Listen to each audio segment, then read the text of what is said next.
right? I want to jump to the story and give a shout out to Mr. Glenn Greenwald. Oh yeah. We have the story from we just have a lot of Daily Mail today. Firebrand journalist Glenn Greenwald slams MSNBC and CNN for dangerous failure to investigate issues and praises Fox as the only news outlet presenting an opposite opinion. It's crazy that we're in this era, because I grew up with Fox News being the bad ones. That was weird and ideologically homogenous. But now it's true. I mean, you look at MSNBC and CNN, and if the government said it, it's true. That's it. Fox, Tucker Carlson, he brings on Antifa. Always. And the funny thing is, so I know these activists, these old hackers, they posted a photo today of themselves with Glenn Greenwald, and they were like, just disparaging their young selves, saying it's not our fault, we didn't change. And I'm like, these people used to be fans of Glenn Greenwald, fans of WikiLeaks. Now they're actively defending the FBI and MSNBC and CNN. Like, how does this happen? This shift? So I'll tell you what happened is people have abandoned, and I don't know, maybe it never existed, but it's really gone, I think, with social media in the other direction. They've abandoned the concept of principles. Everything is party, it's politics, it's people, but it's not principle. So I'm on the team, either this is my sports team or it's my religion or whatever it is. And like, no matter what it is, if it's coming from my arena, I'm going to agree it's good. And I'm not saying that, I don't have a set of principles that I'm judging things against. And so, you see this all the time. They do the man on the street segments where you tell somebody a statement and you put a different name attached and all of a sudden they don't agree with the statement anymore. We got to get back to just people you don't like can say things that are interesting and make sense, and people you do like can say things that you don't agree with or you think that are completely insane. And it is every side of the coin. It is the left, is the right. The easiest content, you'll see it from Jimmy Kimmel. He goes outside and says something like, Donald Trump said this, and then he'll get dumb people to say dumb things and then go, haha, look how dumb Trump supporters are. But then you'll see the same thing for people on the right, where they'll go out and say things like, Barack Obama said X, and they'll cheer for it. Aha, that was Donald Trump. Or you get a lot of people who will be like, look how dumb these liberals are and things like that. I do think the tendency tends to be on the left, however, and in the mainstream press. I think for whatever reason right now, you'll find on the right with Trump supporters, with conservatives, Republicans, there's typically more honesty and more attempt at good faith conversation. For example, Steven Crowder trying to have a conversation with Ethan Klein. And Ethan Klein's response, as we see with the mainstream and the left, was to make it a spectacle, to turn it into a bad faith troll. And then the Forbes and Daily Beast and Newsweek all laugh and hoot and yell, aha, we got you, Crowder. But Crowder was trying to have a good faith conversation. So I don't know what it is, because it felt like when I was growing up, the left was trying to be good faith. But maybe that was just me being in the matrix. It's very possible. I grew up in a non-political family. I didn't know about any of this. I completely fell tushy backwards into this when Mitt Romney ran for president, because they needed somebody to explain the auto bailouts and all those kinds of things, and private equity. He was a private equity guy. And so they're like, you're an investment banker. Like, you come on. I just wanted to be a game show host, people. That's all I did. I wanted to give away. I still want to be a game show host. But somehow I got dragged into this. And so I didn't, I would just basically whatever my parents said, yeah, okay. But they didn't really follow any of this stuff. And then you kind of get in the middle of it and you're like, what the heck is going on? But the craziest part about all of this is just the guilt by association and the cancel culture, whether you do it yourself or whether it's, you got somebody on the back of your book that some corporation doesn't like, and now they're not buying your books anymore a couple days before book launch. Not that this happened. It didn't happen, did it? Did it happen? So this is breaking news. You could be the first people to hear about this. And this is so disappointing because it's one person who's not even in the organization. So I'm not going to name the organization because I like the organization. It's a big old company who wanted to have me come out and give a speech. And instead of charging my speaking fee, I said, well, if you buy the equivalent amount of the books, then you can give everybody a book. And, it's win-win for everyone. Oh, this is great. And they're talking to publicists and we're working out the details. Well, one outside PR consultant looked at the 6 different names on the back of the book that represent all different viewpoints, because that's the great thing about small business. It brings people together. And they didn't like one of the names, and they thought that tainted me and blew up the entire thing. And I'm like, how is it the fact that I'm building bridges and bringing together different viewpoints a bad thing. You would think that's exactly what we need at this point in time about a topic that, again, like, I don't even talk about it. You can talk about whatever you want. You're buying my books. Like, I'm on your clock. I can talk about anything. I'll talk about football, hockey. I don't really care. So they could have done anything, or they could have, but like, I'm now canceled, and my book orders are literally canceled because they pulled out one of the 6 names. One person, a outside PR person, didn't want that association. If you knew that name would have resulted in this circumstance, would you remove it? No. Because I am in the fortunate position where I can make those decisions. And I've told people before, like, I'm getting the advance on the book anyway. Like, I don't care if it sells 1 copy or whatever. I'm not doing this for financial needs. I'm doing this because it's a really important message that everybody needs to hear. They need to spread. And also, if this book doesn't do well, nobody's going to do anything about small business in the media again, because I don't know if you guys know this, probably not, because this is my domain, but like, any media that has to do with small business has all been pulled away. There used to be TV shows, they pulled them off the air. If you try to get a segment on a major show, you can't. They have completely taken away. So this is the entry for people to say we care about small business, and, you know, they're trying to take that away. Well, let's think about that for a second. I think you did the right. I think that was the right thing. If it were me, I would not remove the name of any comment or endorsement simply because someone would threaten to cancel me. So I think you're saying the right thing. I agree with you. But there's also the argument that couldn't you have reached more ears by you canceling one of those endorsements? Yeah, it goes back to principle. It's just not the way that I roll. I'm hoping that I can find a different way. Let me tell you a story about my last book, because I think this will give you a little sense of who I am. So when I wrote my last book, The Entrepreneur Equation, my publisher at the time had the idea of putting a picture of me on the book cover. And if you've seen the book cover, it's me in pink heels in front of a chalkboard doing a little like sexy teacher kind of thing, whatever. They conceptualized it. And back in the day, there were actually bookstores. And one of the big bookstores, one of the buyers told my publisher, you know, she's a little too attractive to be taken seriously as a business author. So we kind of think you should either pull her off the cover of the book or, you know, maybe like ugly her up a little bit. And so they came back to me with this feedback. And they said, you know, by the way, my last publisher was very, very collaborative. They were great. And they said, it's your book, but these guys are really important. So, like, what do you want to do? And I said, well, not only am I going to do this, but I'm going to do the biggest blank blank to them of all time. And for those of you who know, I have my own fashion doll / action figure that was made as a premium to match what I look like on the book cover. And so for every book that was sent out, the action figure was sent with it. And I just kind of doubled down on that and said that was the thing. So that's kind of how I approach it. But again, I have the ability to do that. When somebody does care about, like, that book sale is going to put food on the table, they don't have the flexibility to make the same choices that I do. And so I'm cognizant, which is why I care about these topics, because not everybody can do that. It's a big challenge. Yeah. Knowing that there's this system in place that is unreasonable. And this story is kind of nuts. Like, without saying who the person is, it is a mainstream normal person. It is totally it's crazy that a company would be like, I don't know about that guy. I actually had right. I mean, it's not like I've got like Manson on the cover, being right. like, oh, you should really. I mean, yeah, these are all well-known people. You may not agree with them, but yeah. I actually had the Daily Beast wrote an article about the John McAfee thing, and I tweeted bull effing ish in response to the story, and I linked John McAfee saying I will never take my own life. And so they incorporate that into the story, which I don't care. They called me a conspiracy theorist. It's like, okay, if I was making, I didn't make an assertion about what happened. I just said BS, like I don't believe the story. Not believing a story is not asserting a conspiracy, but they called me alt-right. It said I was alt-right, and I'm like, they just make it up. I got called alt-right for this too. Yeah, it's no, literally, because I had one person they didn't like on the book, which is like hilarious because like I'm an independent like Jewish woman. Like, how am I alt-right? But it's because they know it'll taint. In the future, someone will look back. Now, I was fortunate enough. Look, I go through things in the very normal way. I don't go on Twitter and start screaming like this is ridiculous.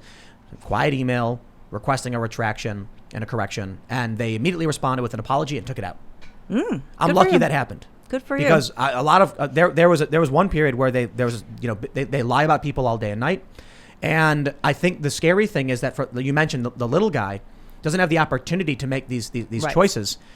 What are you supposed to do when you're going up against a multi-million-dollar corporation that's lied about you, and there's not much you can do? So I look at it this way as well. I was flying on American Airlines once, and our flight got delayed because of a major storm. I think it was in Dallas, and so I went on Twitter and tweeted them like, hey, is there any update on this? I couldn't get through the phone line. And the next thing I know, they were like, Mr. Poole, we're going to take care of you and make sure everything is perfect. Step to the line right now and let them know. And I walk up to the line. I look to my right, huge line, hundreds of people waiting. And I'm like, this is kind of screwed up.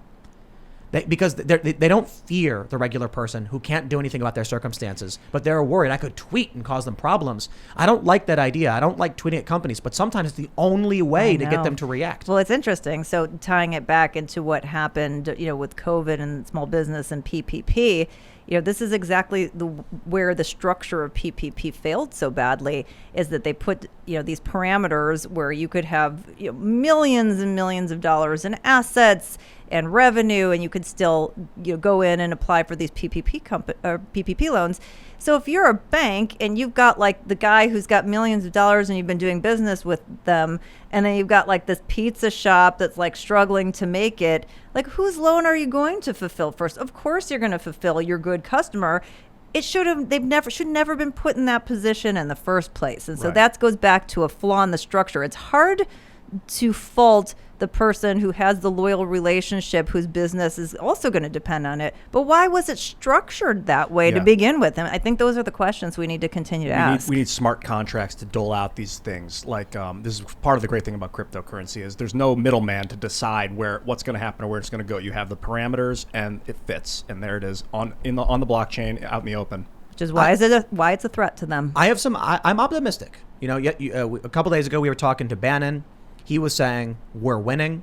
Once these moms see what happens to their kids, what these schools are teaching on August 15th, it's going to be crazy. And that was a really, really good point. I'm also confident because of the things we're doing over at timcast.com and the tremendous support we have from all of you who are members. You guys are amazing. We're able to hire journalists. We're expanding like crazy. Things are going better than ever. We're trying really hard to move away from YouTube because that was putting all our eggs in one basket, and it's very, very dangerous. We're trying to build something substantive. And so I'm confident that not only are we going to succeed with the support of our paying members, we're finding new ways to generate revenue, new ways to support real news and fact check. And all of that makes me optimistic. And there's another thing that makes me really optimistic is seeing stories like this one. Brian Stelter's revised anti-Trump diatribe hoax tanks with less than 2,000 copies sold in its first week, despite massive book tour and launch party, as ratings for his CNN show dropped to its lowest of the year. Seeing this happen, he sold 1,738 copies in his first week. Wow. That's very, very, very few books. So here's the thing, is that I guess when people hate watch a show, they don't hate buy the book. I mean, because and again, I don't like to pick on people's livelihoods, but I do feel like based on everything I've seen, there are a lot of people who watch the show that most of the commentary isn't, oh, I'm enjoying this thing. It's literally hate watching. It seems like that's the big part of his audience, which I think is hard to translate. At the same time, I'm not going to make fun of that number of book sales because, I've got a book that's coming out. I've got big corporate media who doesn't want to cover it. I've got big corporations who are canceling me. So I might do worse than Brian Stelter. Sure. But this is a guy who goes on TV and he tells people not to watch other shows. He's got this massive CNN platform that's ratings are in decline, and now he can't sell his book. I mean, this is a guy who was getting over 1 million viewers. Now he's getting around 700,000-800,000. It's going down. Hey, that's still a lot of viewers. It's more than I'm getting. But you see that decline. At the same time, look, I'm not trying to. There is a bit of, I guess, spite in like, haha, watching someone fail and everything like that. But I genuinely think what he does is dangerous. What CNN does is bad. They lie. They manipulate. They're a part of the problem. And they represent the decentralized media. I'm going to give a plug to you now. The centralized media? Right, the centralized media, and you are the decentralization. And so, I mean, if you're enjoying this, you should be supporting Tim, and I'm going to support you because I believe in this, because decentralization is critical, and this is the American dream, and capitalism is about putting your dollars where your belief system is. You can't go out and say, Alexa, why does Jeff Bezos have so much money? Could you order me some Doritos and tell me the sales on Prime days? And then go like, well, what, what's going on here? She's going to be like, I can't talk about that. Okay, we actually have one, and you called her, but she didn't respond. You can ask her all sorts of questions about Jeff. She's like, I'm not going to talk about that. But that's what I'm saying is that so support the things that you believe in, and support these small companies, and support small business, and support small business advocacy. That's how you make a dent. And don't hate watch things you don't like because it's giving them dollars. I mean, I know it's fun and whatever, but like, don't do it. Support the things like let's make it a positive instead of a negative, and go out and support, because you are the American dream. You're building that. You're helping other people with them getting more jobs and creating something that's important, and we need more of that. And people should buy your book, The War on Small Business by Carol Roth. Why? Amazon is one of the most powerful ways that decentralized media has been able to get a foothold and challenge the establishment. I mentioned this the other day with Michael Knowles' book, Speechless. Yes. Definitely you should buy Speechless. You should buy Unmasked by Andy No. Posobic's book. Jack Posobic's book. That's the Antifa book. Yeah. Oh, yeah. Because when people go to Amazon, and Michael Malice's book, The Anarchist Handbook. Yes. Create Space, I believe, is where it is. You can publish your own books. You go on Amazon, and you'll see the top charts, and it's a bunch of anti-establishment thinkers. It's people challenging conventional wisdom with interesting ideas, and they don't all agree with each other. But it's a way to break through. When the establishment, the mainstream, when CNN, when they don't give the time of day, when Brian Stelter comes on TV and says, don't watch The Spin, come to us. When, who was it, Tapper, who said, you can't read WikiLeaks emails, only it's illegal, only we can read it.